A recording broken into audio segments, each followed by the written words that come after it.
Video 4. Feedback. It's all about feedback. Because here's an example, great example, even happened today, right? And this is being transparent. We've been updating our sales literature as an agency, streamlining our process with the business development team. And I came out of a meeting, started preparing some research from the meeting with a client a couple of weeks ago, and I I used some old copy from an old proposal that hadn't gone through the team to be proofread.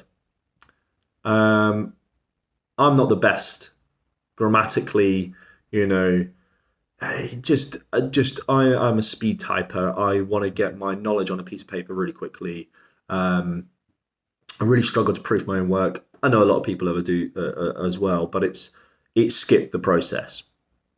The document looked beautiful, right? And it had lots of research in it. It had clear overview of our services, everything else. We lost the project.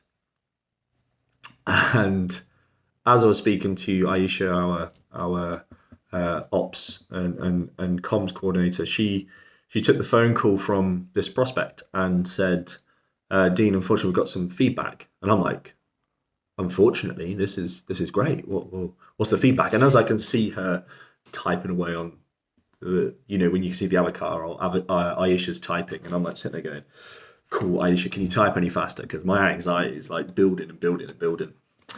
And the feedback was, and right, hear me out, that this is about, it's a sensitive topic about content. Like there's a clear thing about the project that we're pitching for. And I saw the first message and it was point 1 and point 2. And I was like, oh, okay, point 1. A lot of the content in the documentation had grammatical and spelling errors. And I was like, oh, fucking hell, Dean. I was like, geez. And then the second one was timeline. I didn't act fast enough on getting the proposal to them and getting rescheduled. But the first one was the point. And I was like, if this is the worst feedback, if this is negative, I don't see it as a negative. This pushes us forward really fast. So actually, what happened with number 1 or number 2? And what can I do about it? So instantly I was like, number 1, we need to make sure that anything that gets edited that goes out before it goes to a client, it needs a proofing process. Why did I skip the process? Why? So that's my failing. That was my failing in the process. So instantly we were able to rectify this. So I was like, if this is the only negative feedback, then I say negative, but only feedback, we can address every point. So thank you for giving us this feedback. So if you're watching this, thank you for giving that feedback, and that's the lesson to learn. Like there's not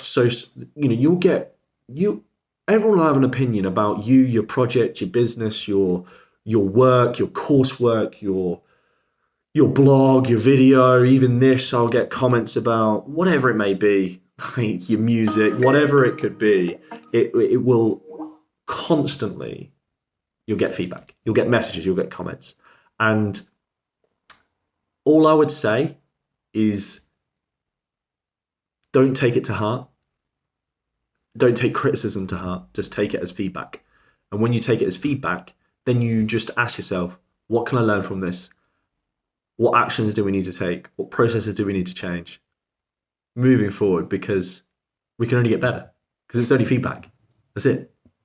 So my point is, whenever you receive anything, whatever it is, like a piece of paper or a letter or a complaint or a review, look at it. And actually, before we go, a review with a client 2 years ago, first 1-star, First 3-star out of 5 he had received. Bearing in mind the 75 before that were all 5-star, great review, pictures, everything for the food. This is a restaurant.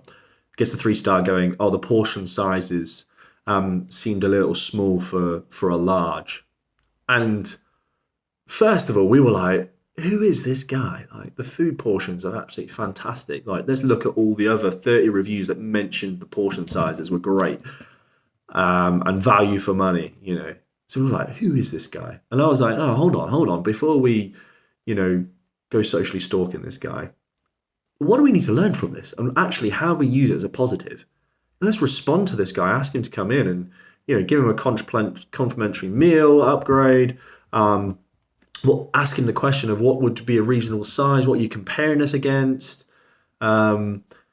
We just went inward, and then we just altered the menu saying not big enough. Like literally we just asked ourselves, did a social campaign of like not big enough, and it spun up such a big positive response from the customers then moving forward.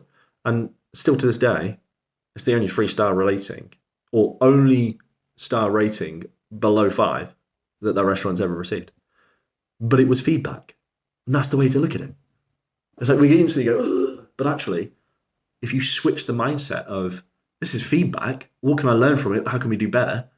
Then you progress faster, move forward faster. So it's all feedback. It's just what you do with it, right?